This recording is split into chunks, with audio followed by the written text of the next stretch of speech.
Okay, this is an '05 PT Cruiser, and I'm fixing to show you how to vacuum out the AC system. And you'll notice that your low pressure port is right up here, easy to get to, but your high pressure port is way down there, and there's really not a good way to get down there and get your gauges on that. And so what we need to do, we've got a couple of screws here. I've already got one of them out. You got one here, one here, one here, and one here, and those are 7mm. So we're going to go ahead and remove those first.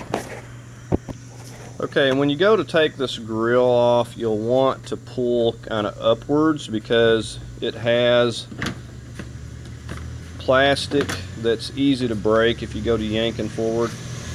You can see those, how they go down in there and lock into that slot. It does that on both sides, so just pull upwards.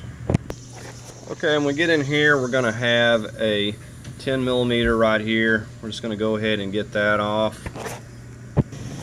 Okay, so there's a 10mm washer, and we just let that sensor drop. We're going to have a 12mm right here. So go ahead and get that loose.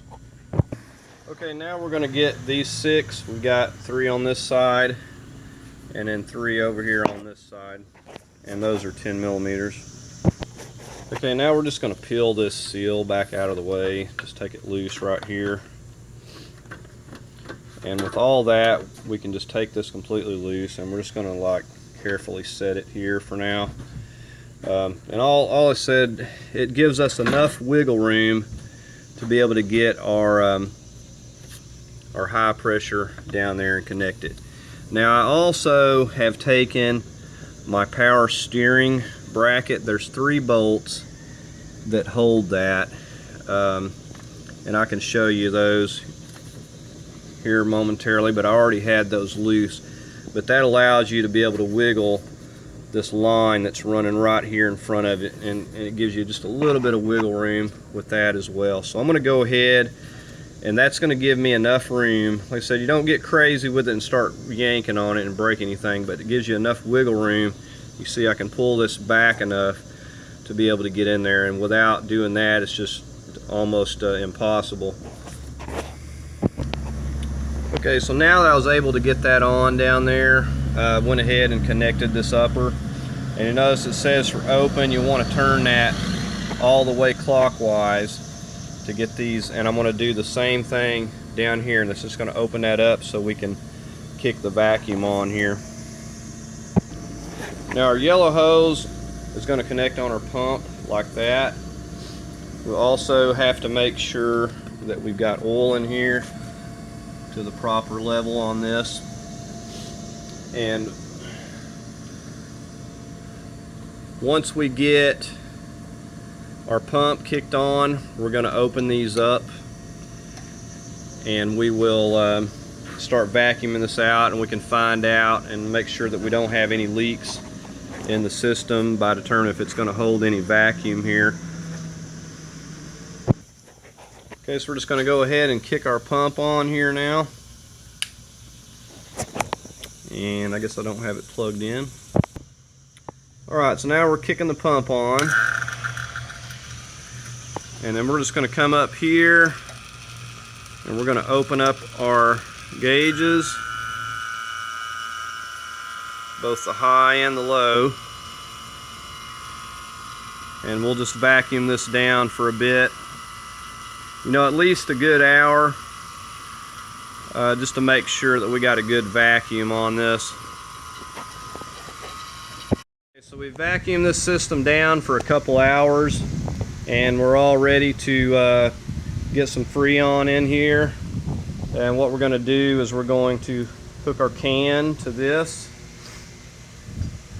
We've got a tap on there already, and we're going to go ahead and get some Freon in this. We've already turned these knobs off, and we've confirmed that it's in fact holding vacuum.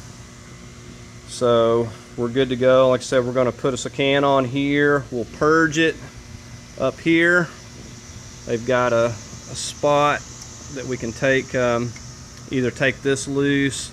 We may be able to take and crack this here loose too. It's really tight. So, but anyways, we'll purge the line before we start putting the Freon in. We'll make sure that these are closed off, and then once we purge the line, we'll go ahead and start getting some Freon in and get our car cranked up and get the AC turned on full blast.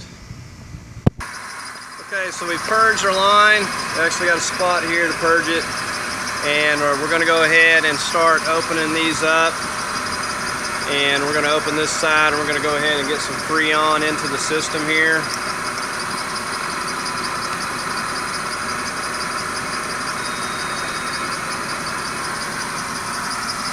I don't have quite a full can here. I had a partial. I'm going to use what I've got.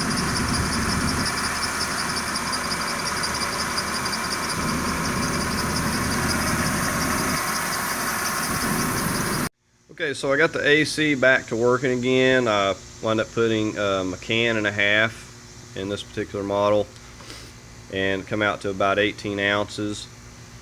And it's blowing nice and cool now. Hopefully I won't have any future issues. The condenser wasn't replaced, and the high and the low lines weren't replaced as well, so I don't know if I'm going to run into issues with that. But I mean, it's pretty straightforward. Wasn't that difficult. The hardest thing, like I said, is just getting down to your high port that's down in there on the compressor. And you know, you could get your arm down in there, but it's just, you know, it's not that difficult to take a few things off on your grill to free up a little extra room. So hopefully that can help somebody out, and I thank y'all for watching.